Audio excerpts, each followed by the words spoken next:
Labą dieną, labas vakaras ar labas rytas, kad ir kur, kada bežiūrėtumėte, aš esu Dominykas ir sveiki atvykę dar vieną ir papildomą apžvalgą. Turime nuostabią vietą, ypatingą vietą ir turime sprint savaitgalį. Pagalvojau, kodėlgi nepadarius papildomo video. Nes paprasčiausiai sprinto savaitgaliai, kai aš aptarinėjau viską, pats sprintas ir sprint kvalifikacija būna nukelti, būna paeiti į šoną ir mes kažkaip jų neaptarėme. O šalia lenktynių ir šalia kvalifikacijos jau pagrindinių lenktynių atrodo toks biškį overkillas. Todėl man taip pasirodė, kad būtų visai neblogai pabandyti.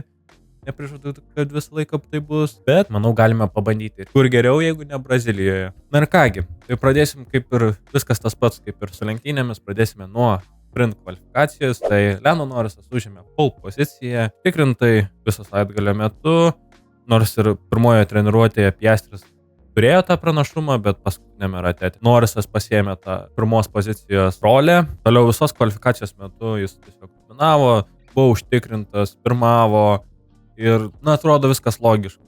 Pernai, jeigu neklystu, buvo Piastris sprint kvalifikacijoje pirmas, šiemet Norrisas ir žinant visą tą kontekstą, Norrisas tiesiog atrodo ant sparnų ir viskas tai matosi, jo rezultatai matosi. McLaren bolidas atrodo nuostabiai, prie tokių šaltų temperatūrų galėjo prilikti tik, kaip mes pamatėme, Mercedes. Toliau, kas neblogai atrodė kvalifikacijoje, tai Antonelli, vėl pranokęs George'ą Russellą. Sprint formatuose jam visai patinka taip pasirodyti, nors Belgijoje jis nepasirodė taip gerai, bet Miami'e, mes prisiminkime, tai buvo jo pirmoji karjeros pole pozicija. Tai aš manau, kad Antonelli darbas čia buvo nuostabus. Jis taikėsi į tą pole poziciją, bet iš tikrųjų jam pritrūko gyvybės tose padangose. Paskutinio rato metu tas antras sektorius nebuvo pakankamai geras. Pirmajame sektoriuje mes po to aptarsime lenktynėse, bet pirmajame sektoriuje jis yra absoliučiai nuostabus. Antrajame jam šiek tiek pritrūksta ir tada trečiajame jau nebėra tos vietos pasivyti ir dėl to jis liko ant. Trečias Piastris, toks atsigavimo rezultatas nėra, vis tiek jam reikia ir vis tiek jisai buvo pranoktas Lando Norriso, bet jau neblogai. Toliau, ką noriu pažymėti, į 6 Verstappeną, labai kritinis ir svarbus rezultatas, taip toli nuo Lando Norriso. Jeigu neklystu, tai juos skiria 5 taškų skirtumas nuo 1 iki 6 po to lenktynėse. Verstappenas sumažino tą atsilikimą, bet vis tiek 5 taškai bet kokiu atveju yra labai daug. Ir toks kvalifikacijos pasirodymas, yra išties prastas. Jis skundėsi visą savaitgalio metu, skundėsi automobiliu, kažkas atsitiko iki pat Jungtinių Amerikos valstijų Grand Prix. Automobilis buvo tiesiog nuostabus. Ir Meksikoje jau taip atrodė, klaustukų atsirado, jie atsivežė dar patobulinimų šiek tiek, bet Brazilijoje galbūt ir buvo galima tikėtis, kad čia jie bus prastesni ir McLaren turės tą pranašumą, nes pernai tas atsitiko, bet vis tiek tikrai keista, kad ta duobelė atėjo. Tiek tai labai svarbu ir aš manau, kad jam verkiant reikia gerą rezultatą rytoj lenktynės. Ir toliau, ką galime dar paminėti, tai Hamiltoną iškritusi antrajame kvalifikacijos raunde nepasisekė. Jisai šiaip turėjo labai gerą ratą, bet kas gali labiau sutrukdyti Ferrari pilotai, jeigu ne patys Ferrari. Leclerc'as išslydo, irgi buvo ant visai neblogo rato. Aš negaliu šitą komandą. Tokios mažos detalės, bet taip atrodo, nes šitas sezonas yra tiesiog prakeiktas ir aš manau, aš labai tikiuosi, kad mes kitais metais būsime tobuli ir tikiuosi, kad ten tie gandai, ten visokių gandų yra, bet ten tie gandai, kad Ferrari variklis yra tragiškas, labai tikiuosi, kad tai netiesa. Labai tikiuosi. Ką, daugiau čia kaip ir nieko ir galime judėti prie lenktynių. Tai lenktynių start. Lando pradėjo gerai, tai ta vidinė linija buvo drėgna dėl ryte susikaupusio lietaus ir šiaip labai trasa buvo drėgna. Nebuvo pakankamai drėgna intermediate padangom, nes tai viskas vyko ryte, bet tiek labai drėgna, ką pamatėme ir su tomis avarijomis. Ir kas paskatino tokį strateginį pokytį. Tie, kurie atsidūrė dešinėje pusėje traso, jie pradėjo su medium padangom. Tie, kurie atsidūrė vidinėje pusėje, pradėjo su soft. Tas sukibimas atsirastų. Nes lenktynių linija yra būtent dešinėje, kairėje yra ta žiauri linija, kur po to Bortoleto patyrė avariją ir, mes pamatėme, jinai yra slidi, dėl to tos įkibimo mažiau, dėl to tu turi imtis kalė minkštesnės padangas. Tai Lando pradėjo labai gerai, Russellas ten atrodė, kad jau įkips į Piastrį, bet Piastrį išlaikė pozicijas, visi išlaikė pozicijas, Verstappenas pakilo vieną poziciją, aplenkė Alonso ir Hamiltonas turėjo labai gerą startą. Na, daugiau visi tokie maždaug vidutiniai. Ir kas toliau?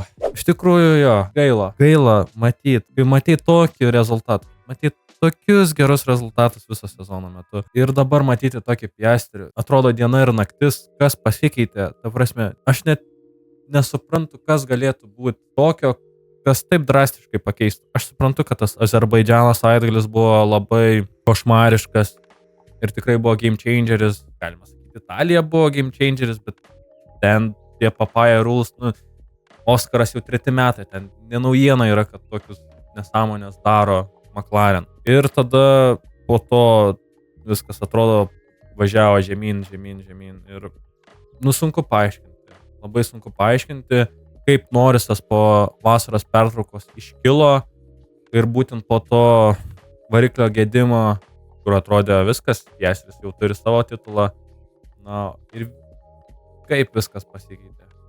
Yra neįtikėtina. Taigi dėl to pačio posūkio Piastri atsidūrė bortuose, Kolapinto atsidūrė, kur visai skaudi avarija atsitiko jam, Hülkenbergas, bet Hülkenbergas sugebėjo dėl raudonos vėliavos finišuoti lenktynes ir jo labai įdomus toks dalykas, kad turbūt, kad Interlagos vienintelė trasa, kur galėtų tokį turėti ypatumą, kad ant bordiūro pasiliktų lietaus nuotekos ir tada Norrisas ir Antonelli pravažiavę pro ten, Piastri sukeltų keblumų ir jis tada trėžtų į bortus Hülkenbergui, Kolapinto, visi ties ta pačia vieta, kairys priekinis ratas, nesugebėjo sukibti su danga ir iš karto išslydo. Jo, labai įdomi situacija, smagu, kad visi sveiki.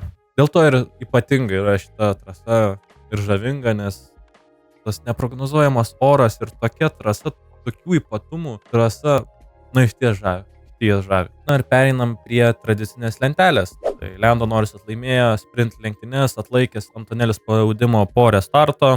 Restartas pavyko gan gerai, Norrisas buvo ant softių padangų, kadangi raudona vėliava, tai jie gali pasikeisti tas padangas ir visi turbūt ir pasikeitė. Norrisas atlaikė Antonelį spaudimą, bet ten ir nelabai buvo šansų, kaip mes pamatėme su Alonso ir Leclercu, kur Leclercas ten 40 praktiškai visos trasos metu vijosi ir vis tiek nesugebėjo aplenkti, tik pačiame gale, kai jau dėl paties Alonso klaidos jis sugebėjo aplenkti, todėl Antonelį su medium padangom, nors ir tai gerai labai atrodė, tiek atrodė kaip sunkiai suvokiamas dalykas. Bet smagu dėl Norriso, smagu dėl Antonelį, Norrisas pratęsė savo tiek pergalių seriją, jau iki 2, tiek pratęsė savo skirtumą vairuotojų įskaitoje iki 8 dabar, o tu tarp Antonelį dar vieną kartą pranoko George'ą Russell, antras kartas ir tikrai matosi, kad tas košmaras, kas įvyko vasarą, viskas išblės ir dabar Antonelį vėl yra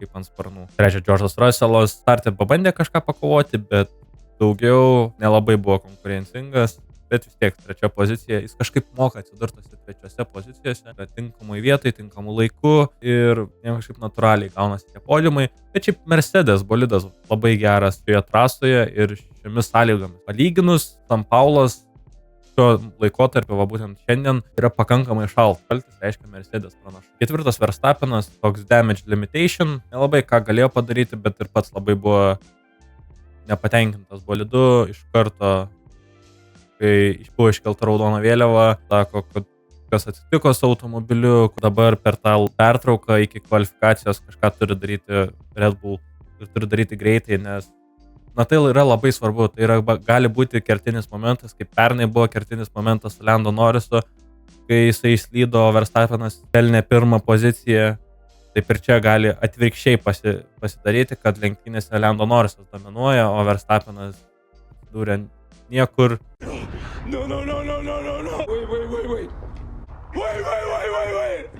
Iškrenta iš contentiono, Piastris atrodo dabar tikrai netokios formos, kad galėtų drąsiai pakovoti. Tokią situaciją dabar turim. 5. Leclerc'as pakilo 3 pozicijomis, pagaliau aplenkė tą Alonso, bet jau tempas buvo geresnis. Buvo tikrai geresnis negu ką mes pamatėme treniruotėse, treniruotėje ir tikrai geresnis negu kvalifikacijoje.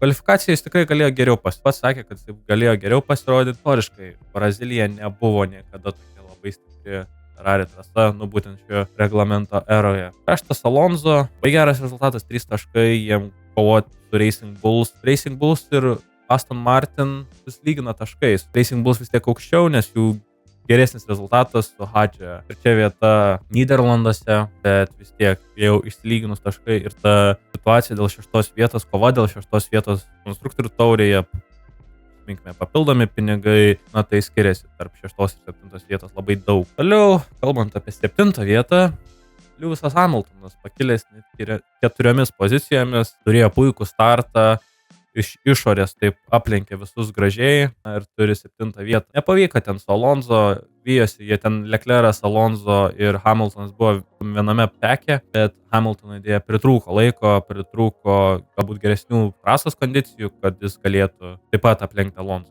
Ir šitie taškai labai svarbus yra, nes jie kovoja su Mercedes konstruktorių įskaitoje dėl 2 pozicijos. Dabar yra skirtumas 6 taškai ir kaip matome, 2 ir 3 vieta ant tunelio su Russellu Mercedes komandai jau vėl keičia dinamiką. Čia irgi labai įdomi kova. Na ir 8 galiausiai Gaslis, puikiai atrodęs pirmoje treniruotėje, pats stebėjęsis, kaip čia gali būti mano bolidas toks geras, iš kur visas sezono metu buvo tragiškas ir dabar štai vėl kažkokie pasirodymai. Tai, smagu matyti vėl Gaslį taškuose. Buvo mano labiausiai patobulėjusio arba labiausiai nustebinusio, dabar neatsimenu, ką aš ten spėjau, nominaciją ir aš galvoju, kad Gasly vairuotojų įskaitoje bus situacija visai kita. Ir ką dar noriu paminėti, tai Bortoleto. Paskutinėme rate Bortoleto lenkdamas Alboną, dėl to Albonas ir baigė 17, nes jis buvo pažeistas Bortoleto priekinio sparno, kai jis tiesiog iššoko. Turbūt viena žiauriausių, o galbūt net žiauriausia šio sezono avarija, kaip jisai rėžėsi tą kairį šoną, vido labai gerai ir labai smagu matyti, kad koks saugus yra Formulės 1 bolidas. Lenktynininkai rizikuodami savo gyvybę po tokios avarijos, kur prieš 30 metų čia galėjo baigti dar didesnę katastrofą. Jis išėjo visiškai sveikas, kaip technologija patobulėjo. Yra labai smagu matyti, bet Bortoleto ten tas incidentas dar namų tvirtovėje taip pat yra skaudus tikrai. Ir visos tos tribūnos, kaip nuaidėjo, buvo tikrai kažkas tokio. Dabar labai sunku tikėtis, turbūt neįmanoma tikėtis, kad Bortoleto dalyvaus kvalifikacijoje šį vakarą ir pradės lenktynes nuo 20 pozicijos. Bet jeigu rytoj bus toks permainingas oras, kodėlgi ne, galbūt ir pasieks tas taškas. Ir viskas. Greita apžvalga, apžvelgiame viskas, kas buvo svarbu. Taigi manau, kad patiko jums šitą apžvalgą. Galbūt padarysiu ir apie Katarą, galbūt ir nepadarysiu, čia jau kaip likimas parodys. Ačiū labai, kad žiūrėjote, ačiū, kad klausėte, būtinai paspauskite subscribe mygtuką. Ir kągi, tiksime jau rytoj po Brazilijos Grand Prix pilnų lenktynių. Ate.